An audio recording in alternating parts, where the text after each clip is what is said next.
Howdy folks, welcome to Post to Post. Thank you so much for joining. If you're new, my name is Neil and I talk jerseys. Now, most of the time I talk NHL jerseys, but every once in a while, a jersey is released from a team in a different league. Doesn't really matter what league it is. Listen, if you're a fan of a different league other than the NHL, it's the AHL, it's the QMJHL, the SHL in Sweden, Liga in Finland, the EIHL in the UK, it doesn't really matter what league it is. If you notice that one of your teams that you follow in one of these leagues releases a jersey that's new and it's exciting and you want my take on it, my thoughts, please let me know. The best way to do that is on Twitter. It's at Post to Post Show. That's my account. Just tweet at me, let me know, and then I can make a video about it like this where I look at the jersey, break it down, and give my thoughts. So, and again, if you are new, I collect jerseys. There's lots of jerseys behind me. Every video I switch up my outfit here a little bit. So I love jerseys. I'm pretty obsessed. And I don't talk a lot about women's hockey. We've ranked their logos and we've ranked some jersey concepts actually from a couple of the leagues. But we're talking about the newly formed-ish league, I guess. Is it the PHF, I believe it is? Listen, women's hockey has changed quite a bit in the last couple of years. For the positive, for the most part. There's lots of controversy, but I think the women's hockey is trending in a really, really good direction here. It's good hockey, and it's great for women to be a little bit more recognized in the sport as well. So we'll keep our eye on that just in general. But let's talk about the jersey today that was really, not today, it was released a while ago, but today we were talking about the jersey by the Riveters.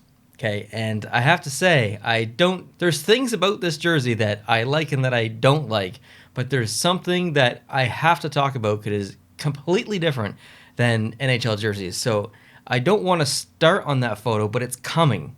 But let's start on the first photo, which is the general whole jersey in the front here. So there's three ladies wearing these jerseys, and I'll tell you what I like and I'll tell you what I don't like about the front. So the logo itself is kind of hit or miss for me. I'm not usually a fan of textual style logos. The regular viewers, you guys know that. It's not too bad though. So I kind of like 5 out of 10 for the logo. The actual league logo is very prominent. It's quite low actually in the jersey. It's almost touching the logo. Not really a big deal. Now the colorization and the striping is amazing. I love the colors, so complementary.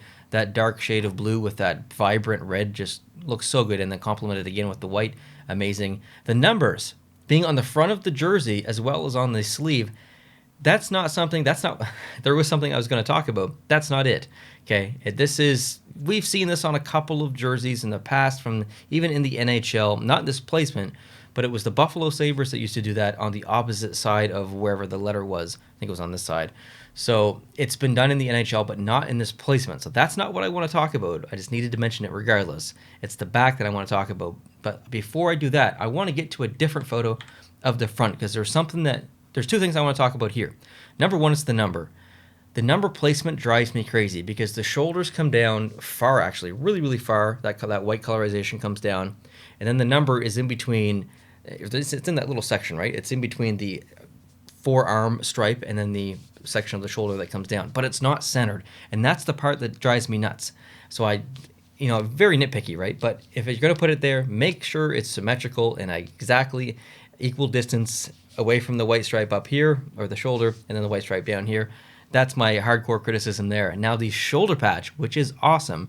It reminds me a lot of a KHL team. I think it's Ekaterinburg. Correct me if I'm wrong, guys, but that logo or that shoulder patch looks very close to that KHL team, if I'm not mistaken, and I just wanted to point that out. It's amazing. I really like the shoulder patch a lot. I don't even know if I call it a shoulder patch. It's more of a bicep patch. It's all the way down here. But let's move on to the back, which is the main conversation I want to have. Okay, let me find the photo. Okay, so here's the back. You can see the shoulder patch a little bit better now here on that left jersey. Looks great. The numbers look really good outlined in white with that white stroke. But the names, here's what I want to talk about. The names are on the bottom. They're below the numbers instead of on top of the numbers on the back of the shoulders. And the first time I saw these photos, I was like, why? And I never realized, noticed it in women's hockey before. I don't know if this is a new thing or if it's a trend that's been going on forever. If it has, I apologize. I have not noticed. But I just asked myself, why? And I didn't look it up. I wanted to kind of come to a conclusion myself. And I still have not looked it up. But the only conclusion that I can come to is that women tend to have longer hair than men. And a lot of the times their hair is probably hanging out of their helmet if they've got long hair, and likely over their nameplate on the back of the shoulder. So I guess logically it makes sense to not put the nameplate there and to put it underneath the number where it is. So that's the only reason I can think of. If that's not the actual reason, or if there's a different reason or whatever, please let me know in the comments. I would love to know the reason behind this, because this is a little bit of a quirk for this jersey. But overall, awesome jersey. Really, really like it. The logo is probably the biggest question mark for me, other than the little nitpicky number thing. But yeah, really nice jersey. I bet it would look amazing in a full uniform. Yeah, I can't wait to see full shots of that. Seems like got all the gear on and stuff, the helmets, the gloves, the pants, all that good stuff. Guys, let me know down below in the comment section how you feel about this jersey. Do you like it? Do you dislike it? Are there other jerseys in the league that have come out that you want me to review? Is there other jerseys from other leagues? Like I said at the beginning, let me know, and follow me on Twitter. It's @PostToPostShow. So hit me up on there and tweet at me. If you private message me, I'm almost certainly not going to see it right away. I've got DM notifications turned off, so just tweet at me. I'll almost certainly see it, okay? I like 99.9%. All right, guys, have a good day. Thank you so much for joining me. Subscribe if you're new. Like this video if you did like it. I'll talk to you soon. Adios.